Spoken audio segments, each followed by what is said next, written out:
বলছেন এই মাসের মধ্যে যারা রোজা রাখে আসৌমুলি ওয়া আনা আজজি বিহি, যে বান্দা আমার জন্য রোজা রাখে ওই বান্দা স্বয়ং আমি আল্লাহ, তার প্রতিদান আমি আল্লাহ তাআলাই নিজে দেব।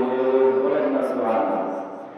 এই রমজান মাসে একটা রোজার কত দাম আজকে আমাদের জানা নাই, যে কারণে আজকে আমরা রোজা ভেঙে ফেলি, এমনকি রোজা পর্যন্ত অনেকে রাখিও না।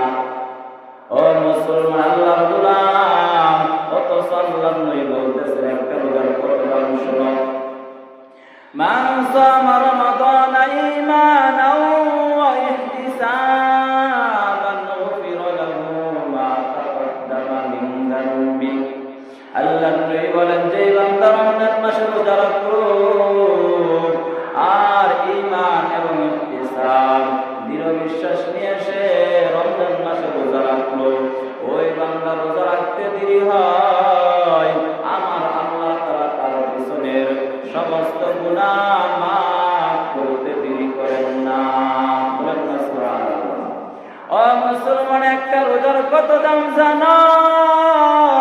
আল্লাহর নবী বলেন একটা কাক জন্ম থেকে নিয়ে বুড়া পর্যন্ত যদি উঠতে থাকে কত দূর যাবে চিন্তা করো। কারণ প্রাণীদের মধ্যে সবচাইতে বেশি হায়াত পায় হলো কাক। হায়াতুল হায়াওয়ান কিতাবের মধ্যে আছে, প্রাণীদের মধ্যে সবচাইতে হায়াত বেশি পায় কাক। আর নবী বলেন একটা কাক জন্ম থেকে নিয়ে বুড়া পর্যন্ত যদি উঠতে থাকে, এইভাবে হাজার হাজার বছর চলে যাবে, সে বুড়া হওয়ার জন্য হাজার হাজার বছর চলে যায়। এইভাবে সে জমিন থেকে আসমানের দিকে উঠতে থাকবে, যত দূর চলে যাবে। একটা রোজাদার রোজা রাখার কারণে আমার আল্লাহ তাআলা রোজার বরকতে ওই বান্দার জন্য ওই বান্দা থেকে জাহান্নামটাকে তত দূরে সরাইয়া দেয়। বলেন না সুবহানাল্লাহ। ও মুসলমান আল্লাহর গোলাম, একটা রোজা রাখার কারণে যদি হাজারো হাজারো কোটি মাইল দূরে যদি জাহান্নাম চলিয়া যায়, তাহলে ওই রোজাদার কি জাহান্নামে যাবে নাকি জান্নাতে? রোজাদার যে রোজাদার আল্লাহর হুকুম নবীর তরিকা অনুযায়ী রোজা রাখবে, ওই রোজাদারকে আমার আল্লাহ মরতে দেরি হবে, জান্নাত দিতে দেরি করবে না। আর যে রোজাদার রোজা রাখলো ভেঙে ফেললো, ওই রোজাদারের কেমন কঠিন শাস্তি হবে সংক্ষিপ্ত ভাবে বলি। ও মুসলমান, একদিন আল্লাহর নবী রাহমাতুল লিল আলামিন সাইয়্যিদুল মুরসালিন কায়দার তাজদারে মদিনা জনাবে মুহাম্মদুর রাসূলুল্লাহ সাল্লাল্লাহু আলাইহি ওয়াসাল্লাম, তিনি একদিন রাত্রিবেলা ঘুমাইছেন, ঘুমের মধ্যে স্বপ্নে দেখেন দুইটা লোক নবীর সামনে হাজির। দুইটা আল্লাহ তাআলার পক্ষ থেকে ফেরেশতা এসে নবীর সামনে হাজির।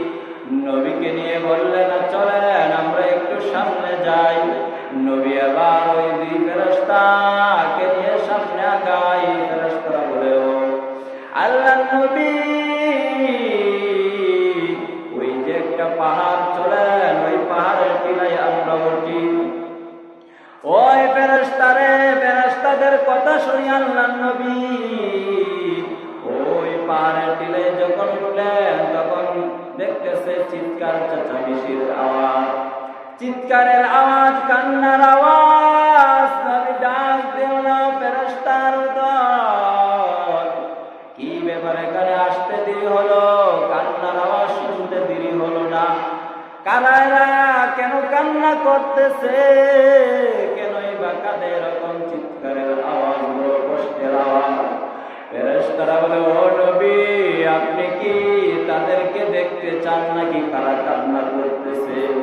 এইভাবে হাউ হাউ করে চিৎকার করতেছে। ফেরেশতারা ডাক দিয়ে বলে কে বা কারা এইভাবে কান্না করতেছে? আমার দিলে বড় মায়া লাগতেছে, কান্না শুনে আমার দেখার দরকার কি জন্যই বা কাঁদে। ওই ফেরেশতারা তখন নবীকে দুটি হাত ধরিয়া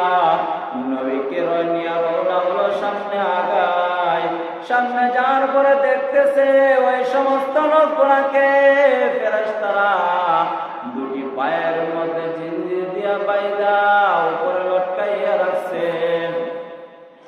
আর তাদের মাথাগুলো নিচে পাগুলো উপরে এইভাবে লটকাইয়া রাখছে। আর দেখে একদল ফেরেশতারা একের পরে তাদের হাতে করাত দেখা যায়।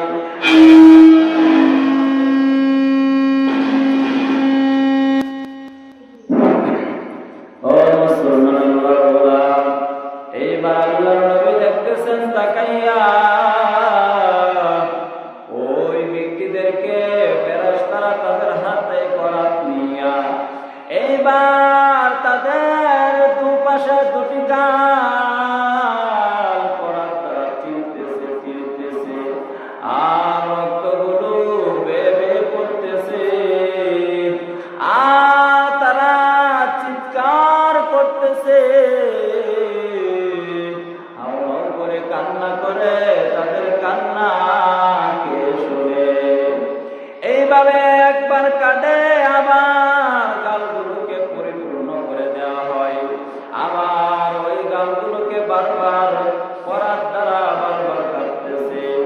এইভাবে বারবার কাটতেছে আর বারবার গালগুলো আগের মতন হয়, আবার গালগুলোকে করার দ্বারা কাটে ছিঁড়ে।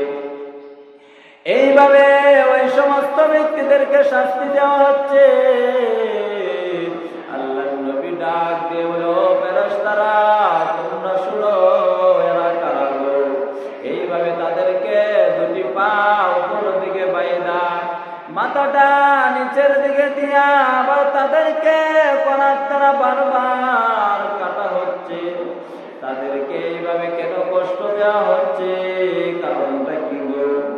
এইভাবে যখন জিজ্ঞাসা করা ফেরেশতারা ডাক দিয়ে বলে, আল্লাহর নবী, এরা হলো আপনার ওই সমস্ত উম্মত যারা দুনিয়াতে রোজা রাখত, রাখার পরে কোনো কারণ ছাড়া, কোনো ওজর ছাড়া, কোনো কারণ ছাড়াই তারা ইচ্ছা করিয়া রোজাটাকে ভেঙে ফেলত। আজকে আমার মাওলা তাদের প্রতি বেজার হইয়া তাদের উপর এইরকম আযাব দিয়েছে।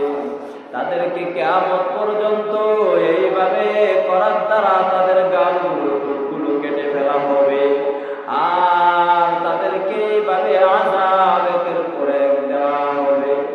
আল্লাহ নবী বলেন, ফেরেশতার দল তো যারা রোজা একবারে রাখে নাই, ব্রত রাখছিল, ইচ্ছা করে ভেঙে ফেলছে, তো যারা রাখে নাই তাদের কি হাল অবস্থা?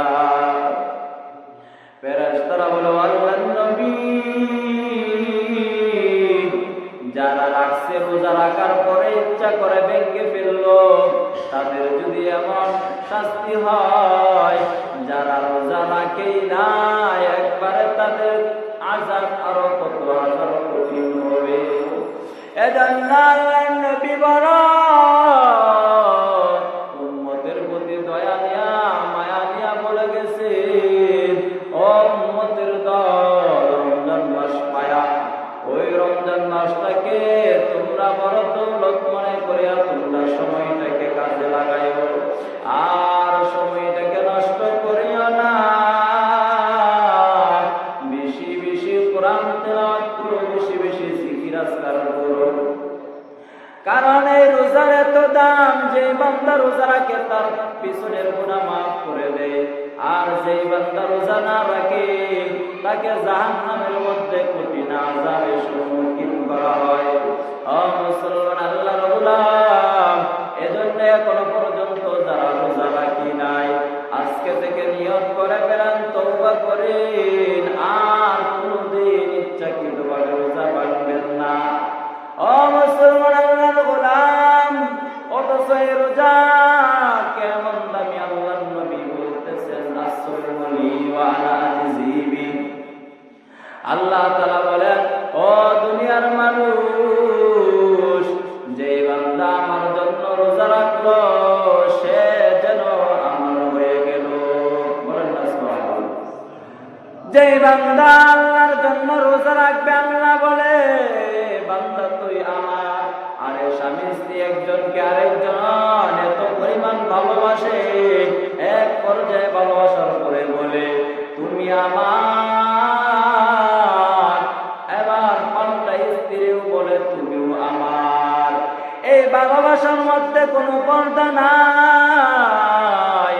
আর একজনকে আরেকজনকে এরকম ভাবে কাছে টেনে নেয়, তাদের মধ্যে পরিমাণ ভালোবাসা হয়ে যায়, একজন আরেকজন ছাড়া বসে না। একজন আরেকজনকে বলে তুমি আমার। আর আল্লাহ তাআলা বলে বান্দা তুই আমার জন্য রোজা রাখছো, বান্দা তোকে দূরে সরাইয়া দেব না। বান্দা শুনে না, বান্দা তুই যেমন আমার জন্য রোজা রাখছো, আমি আল্লাহ তাআলা বলে দিলাম তুই আমার।